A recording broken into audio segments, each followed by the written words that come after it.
يا رحمة للعالمين يا محمد. سیرت پروجیکٹ سیزن 1 ایپیسوڈ 3. آدم اور اولاد آدم زمین کے کس خطے میں آباد؟ تاریخ کے قرآنی تناظر میں قدیم انسان کی تاریخ کو 5 ادوار میں تقسیم کیا جا سکتا ہے. پہلا دور آدم سے نوح، دوسرا نوح سے ابراہیم، تیسرا ابراہیم سے موسیٰ، چوتھا موسیٰ سے عیسیٰ اور پانچواں عیسیٰ سے محمد رسول اللہ صلی اللہ علیہ وسلم تک ہے. حضرت عبداللہ بن عمرو بن العاص رضی اللہ عنہ سے معجم طبرانی میں روایت ہے کہ اللہ عز و جل نے آدم علیہ السلام کو ارض ہند میں اتارا. آدم علیہ السلام نے ارض ہند سے مکہ کا سفر کیا اور میدان عرفات میں عہد الست ہوا. جیسا کہ مستدرک حاکم کی مستند روایت میں ابن عباس رضی اللہ عنہ سے مروی ہے کہ اللہ عز و جل نے آدم کی پوست سے ان کی تمام ذریت کو نکالا، انہیں آدم کے سامنے کیا اور ان سے پوچھا کہ کیا میں تمہارا رب نہیں ہوں؟ تو سب نے اقرار کیا کہ تو ہی ہمارا رب ہے. اس کے بعد آدم علیہ السلام نے شام کے علاقے کی طرف ہجرت کی اور وہیں ان کی وفات ہوئی. آدم علیہ السلام کی اولاد مشرق میں شام میں یعنی میسوپوٹیمیا کے علاقے میں آباد ہوئی. بائبل کے مطابق اللہ عز و جل نے آدم کو زمین کے مشرق میں عدن کے مقام پر ایک باغ میں رکھا تھا اور عدن سے ایک دریا باغ کو سیراب کرنے کے لیے نکلا اور 4 ندیوں میں تقسیم ہوا، یعنی دجلہ، فرات، فیسون اور جیحون. صحیح بخاری کی روایت میں ہے کہ آپ علیہ السلام نے سدرۃ المنتہا کے پاس معراج کی رات 4 نہریں دیکھی. 2 ظاہری تھیں جو کہ نیل اور فرات ہیں اور اسی زمین میں بہتی ہیں، اور 2 باطنی تھیں جو جنت کی نہریں تھیں.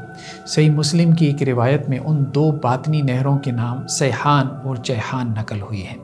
بائبل اور اسلامی بیانیے میں فرق یہ ہے کہ بائبل کے مطابق یہ 4 دریا دنیا کی جنت میں بہتے تھے اور آدم علیہ السلام کو اسی دنیا کی جنت میں رکھا گیا تھا، جبکہ اسلامک نیریٹو کے مطابق نیل اور فرات تو دنیا کے دریا ہیں، جبکہ سیحان اور جیحان جنت کے دریا ہیں. ان دونوں بیانیوں کو یوں جمع کیا جا سکتا ہے، یعنی بائبل اور اسلام کے نیریٹو کو ہم یوں جمع کر سکتے ہیں کہ آدم علیہ السلام کی پیدائش کے فوراً بعد تو انہیں آسمانوں کی جنت میں رکھا گیا تھا، لیکن جب زمین پر اتارا گیا تو یہاں بھی آسمانوں سے ملتی جلتی جنت میں ہی رکھا گیا تاکہ آدم علیہ السلام کی اپنے ماحول سے مانوسیت برقرار رہے. آدم علیہ السلام کو صنعت یعنی کرافٹ اور زبان یعنی لینگویج دونوں سکھا کر دنیا میں بھیجا گیا تھا.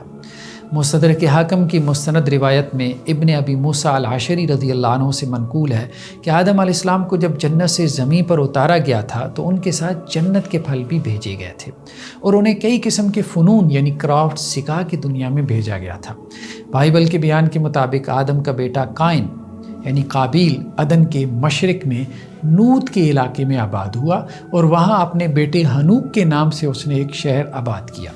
ہنوک سے اراد، اراد سے مہیائیل، مہیائیل سے متوسائیل، متوسائیل سے لمگ پیدا ہوا، لمگ سے یابل، یوبل اور بلقائن پیدا ہوئے. یابل کی اولاد نے خانہ بدوشی اختیار کی تو یوبل کی اولاد نے آلات موسیقی یعنی بانسری وغیرہ ایجاد کی اور بلقائن نے لوہے اور پیتل کے ہتھیار بنائے. رہی زبان تو سورہ البقرہ میں ہے کہ اللہ عز و جل نے آدم علیہ السلام کو اسماء کی تعلیم دی تھی اور یہی بات بائبل میں اس انداز سے موجود ہے کہ آدم کی تنہائی دور کرنے کے لیے خدا نے مٹی سے جانور اور پرندے بنائے اور انہیں آدم کے سامنے رکھا اور آدم نے ان کو جس نام سے پکارا وہی ان کا نام ٹھہرا. بائبل کے شارحین کا اس بارے اختلاف ہو گیا کہ وہ باغ اس زمین میں کہاں پر تھا کہ جہاں آدم اور اولاد آدم پروان چڑھی. اکثر کا خیال ہے کہ وہ ایران کے قریب خلیج فارس میں تھا یعنی پرشین گلف میں. بعض نے کہا کہ وہ افریقہ میں تھا، بعض نے میسوپوٹیمیا کا بھی نام لیا ہے. بائبل کے مطابق عدن کے باغ کی 4 نہروں دجلہ، فرات، فیسون اور جیحون کا اوریجن ایک ہی تھا. دجلہ، ٹائگرس اور فرات یوفریٹس تو معروف دریا ہیں جو کہ عراق اور شام کی سرزمین میں پیرالل طور بہتے ہیں اور ان کے درمیان کی سرزمین مابین النہرین یعنی میسوپوٹیمیا کہلاتی ہے. وہ بہت ہی زرخیز زمین ہے، جبکہ فیسون اور جیحون کے دریاؤں کی تعیین میں اختلاف ہے. بائبل کے مطابق فیسون کا دریا حویلا جبکہ جیحون کا دریا کوش کی سرزمین کو سیراب کرتا ہے. حویلہ کی سرزمین سے مراد شمالی عرب، ناردرن عرب، جبکہ کوش کی زمین سے مراد مصر اور سوڈان کا علاقہ ہے کہ جسے دریائے نیل سیراب کرتا ہے. ایک صحیح اسلامی روایات میں بھی چوتھے دریا کا نام نیل ہی آیا ہے۔ اب رہی یہ مشکل کہ ان چاروں دریاؤں کا مصدر یعنی اوریجن ایک نہیں، جبکہ بائبل میں ہے کہ یہ چاروں دریا ایک ہی جگہ یعنی عدن کے ملک سے نکلتے ہیں۔ فیسون کے بارے میں تو کہا گیا کہ یہ دریا کسی زمانے میں حویلہ کی سرزمین یعنی شمالی عرب کی ریتلی زمین میں بہتا تھا، لیکن وقت کے ساتھ خشک ہوتا چلا گیا۔ جبکہ جیحون کے بارے میں بائبل کے بعض شارحین کا کہنا ہے کہ کوش کے علاقے دو تھے، ایک افریقہ میں اور دوسرا ایشیا میں، میسوپوٹیمیا کے علاقے میں۔ ایک قدیم سلطنت اور تہذیب کاسیون یعنی کیسائٹس کے نام سے آباد تھی، یہ کوش کا علاقہ کہلاتا تھا، لہٰذا جیحون کے دریا کا مصدر بھی میسوپوٹیمیا ہی کا علاقہ بنتا ہے۔ بعض شارحین نے یہ بھی توجیہ کی ہے کہ جیحون سے مراد دریائے آمو آکسس ریور ہے، جبکہ اس کا مصدر یعنی اس کا اوریجن کوہ پامیر ماؤنٹینز بنتا ہے۔ یہ بات درست ہے کہ دریائے آمو کا ایک معروف نام دریائے جیحون بھی ہے، لیکن یہ دریا افغانستان، ترکمانستان، تاجکستان اور ازبکستان کو سیراب کرتا ہوا بحیرہ ارل میں یعنی ارل سی میں جا گرتا ہے اور سینٹرل ایشیا کا ایک بہت بڑا دریا ہے۔ اس کا مصدر میسوپوٹیمیا نہیں، البتہ اس کے مشرق کا علاقہ ہے۔ بعض شارحین کا کہنا یہ ہے کہ جیحون سے مراد سیحون یعنی سیر دریا بھی ہو سکتا ہے، جو تیان شان کی ماؤنٹین سے نکلتا ہے اور کرغستان اور ازبکستان کو سیراب کرتا ہوا ارل سی میں جا گرتا ہے، لیکن اس کا علاقہ بھی میسوپوٹیمیا نہیں بنتا، یہ بھی میسوپوٹیمیا کے مشرق میں ہے۔ اسی طرح سیحون کے نام سے ایک دریا ترکی میں بھی بہتا ہے، جو دریائے نیل کی طرح بحیرہ روم یعنی میڈیٹرین سی میں جا گرتا ہے۔ اس صورت میں بھی اس کا علاقہ میسوپوٹیمیا نہیں بنتا۔ اور اگر تو عدن سے مراد بلاد شام یعنی دی لیونٹ کا علاقہ لیا جائے تو یہ قدیم تاریخ انسانی میں ایک معروف علاقہ تھا۔ بائبل اور اسلامی تاریخ میں اس علاقے کا کثرت سے ذکر ملتا ہے۔ یہ علاقہ حالیہ یونان، ترکی، عراق، شام، فلسطین، اسرائیل، اردن، لبنان، مصر، قبرص یعنی سائپرس اور لیبیا کے بعض علاقوں کو شامل ہے۔ اس اصطلاح یعنی بلاد شام دی لیونٹ کی اصطلاح کی روشنی میں ان چاروں دریاؤں کا مصدر ایک ہی علاقہ بنتا ہے یعنی بلاد شام کا علاقہ۔ دجلہ اور فرات تو عراق اور شام میں بہ رہے ہیں، فیسون شمالی عرب میں تھا جو وقت کے ساتھ ختم ہو گیا، یا یہ بھی ہو سکتا ہے کہ فیسون سے مراد دریائے اردن ہو کہ جس کے پانی سے یوحنا نے مسیح کو بیپٹائز کیا تھا، جبکہ جیحون مصر میں بہتا ہے کہ جسے ہم دریائے نیل کہتے ہیں۔ یہ سب دریا بلاد شام کا حصہ ہیں یعنی ایک ہی سرزمین میں دی لیونٹ کی سرزمین میں بہتے ہیں۔ بعض مسلم محققین نے باغ عدن کا مقام یمن کو قرار دیا اور اس کی دلیل یہ بیان کی کہ بائبل میں مشرق کا لفظ جنوبی عرب کے لیے بولا جاتا ہے اور یہ یمن میں ایک مقام کا نام ہے جسے عدن کہا جاتا ہے، اور اس کے قریب کی خلیج کو خلیج عدن یعنی گلف آف ایڈن بھی کہتے ہیں۔ لیکن میجورٹی جو شارحین کی ہے ان کی رائے یہ ہے کہ بائبل کے مشرق سے مراد بائبل کے اوریجن کا مشرق ہے، یعنی جہاں کتاب مقدس کی پیدائش ہوئی ہے اس کا مشرق مراد ہے، یعنی ارض فلسطین کا مشرق۔ اس میں کوئی دو رائے نہیں کہ تورات حضرت موسیٰ علیہ السلام کو کوہ طور پر دی گئی تھی جو مصر اور فلسطین کے مابین سینائی پیننسولا میں یعنی صحرائے سینا میں واقع ہے، اور انجیل حضرت عیسیٰ علیہ السلام پر ارض فلسطین میں نازل ہوئی۔ اس لحاظ سے اس علاقے کا مشرق مراد ہے، یعنی مصر اور فلسطین کا مشرق، اور یہ عراق اور شام کا علاقہ ہی بنتا ہے۔ لیکن اگر ہم مشرق میں چلتے جائیں تو آگے مشرق بعید فار ایسٹ میں ارض ہند بھی موجود ہے، لہذا مسلم تاریخ اور بائبل دونوں کے بیانیوں میں جمع ممکن ہے۔ اگر تو ہم مشرق سے مراد مشرق بعید یعنی ارض ہند لے لیں، ہو سکتا ہے کہ مشرق سے مراد بائبل کے اوریجن کا مشرق بعید یعنی فار ایسٹ ہو یعنی لینڈ آف انڈیا، اور چاروں دریاؤں سے مراد گنگا، جمنا، برہما پترا اور سندھ یعنی انڈس ریور ہوں، جو تقریباً تمام ارض ہند کو اس طرح سے سیراب کرتے ہیں کہ اس کو چاروں طرح سے گھیرے ہوئی ہیں۔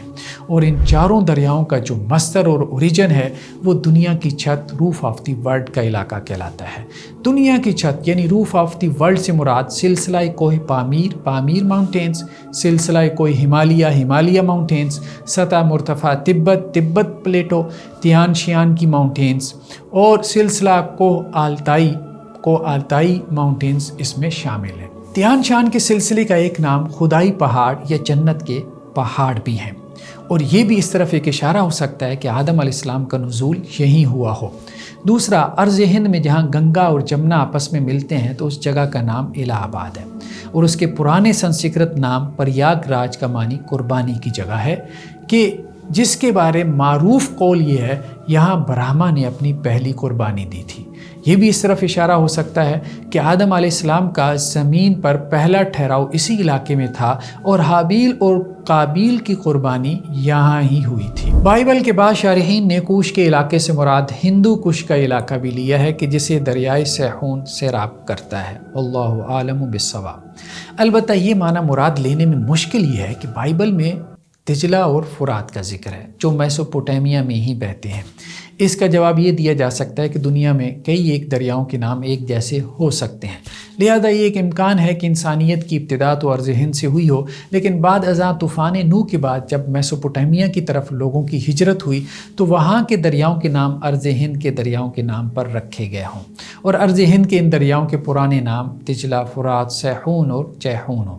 اللہ عالم بالصواب۔ بائبل کے بیان میں موجود دجلہ اور فرات سے مراد میسوپوٹیمیا کے دریا لینا ہی بہتر معلوم ہوتا ہے، اور فیسون کے دریا سے مراد دریائے اردن یعنی جارڈن کا ریور مراد لینا بہتر ہے، جبکہ جیحون کے دریا سے مراد دریائے نیل ہو سکتا ہے۔ بائبل کے بیان کے مطابق یہ چاروں دریا ایک ہی مقام یعنی عدن سے نکل کر باغ کو سیراب کرتے ہیں، لہذا آدم اور اولاد آدم کی ابتدا جس باغ سے ہوئی وہ بلاد شام کی مقدس سرزمین میں تھا، یا اسے ہم مشرق وسطیٰ یعنی مڈل ایسٹ کا علاقہ بھی کہہ سکتے ہیں۔ بلاد شام میں یہ باغ کہاں تھا؟ تو اس بارے ہمارا رجحان یہ ہے کہ یہ بیت المقدس اور دریائے اردن کے شمال مشرق میں حالیہ لبنان میں موجود وادی بقاع میں تھا۔ اس علاقے میں پتھر کے زمانے میں یعنی سٹون ایج 9 سے 10,000 سال قبل مسیح میں زراعت کے آثار ملتے ہیں۔ دریائے اردن 4 بڑے ندی نالوں کے ملنے سے وجود میں آتا ہے اور بالآخر بحیرہ مردار میں جا گرتا ہے۔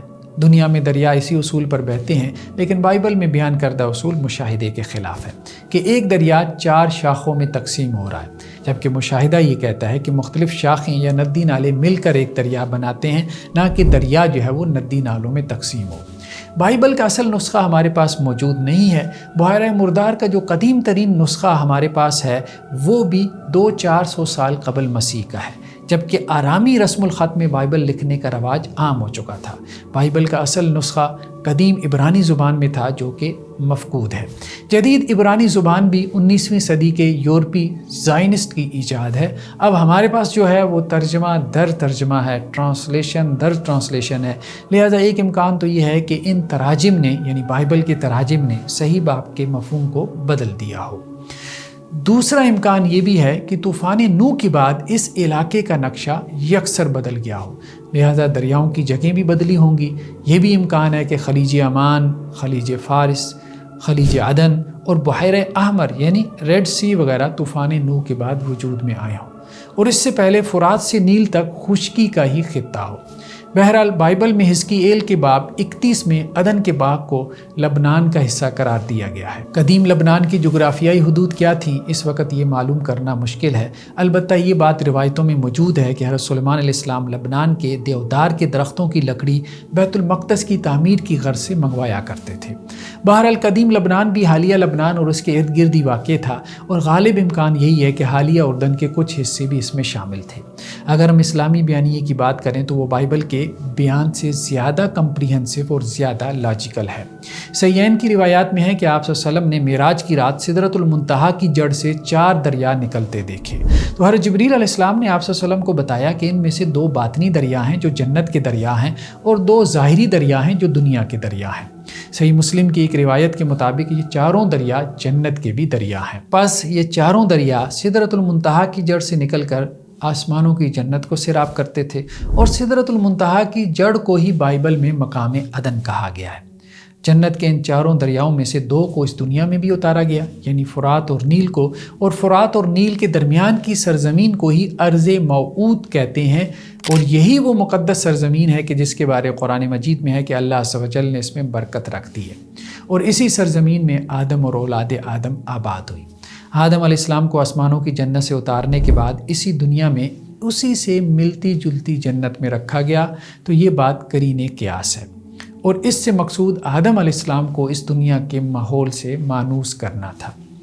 خلاصہ کلام یہ ہوا کہ آدم علیہ السلام کی پیدائش آسمانوں کی جنت میں ہوئی، ممنوعہ درخت کا پھل کھانے کے بعد ان کا نزول اسی زمین پر ارض ہند میں ہوا، لینڈ آف انڈیا میں ہوا۔ ارض ہند سے انہوں نے مکہ مکرمہ کا سفر کیا، بیت اللہ کی تعمیر فرمائی، اس کے بعد انہوں نے ارض فلسطین میں بیت المقدس کی تعمیر کی، اور اس کے بعد مشرق میں دریائے اردن کے قریب ایک باغ میں آباد ہوئی، اور ان کی بعض اولاد ارض مقدسہ کے گرد و نواح میں بھی پھیل گئی تھی۔ جاری ہے۔ جزاکم اللہ خیرہ، السلام علیکم ورحمۃ اللہ وبرکاتہ۔ يا رحمة للعالمين يا محمد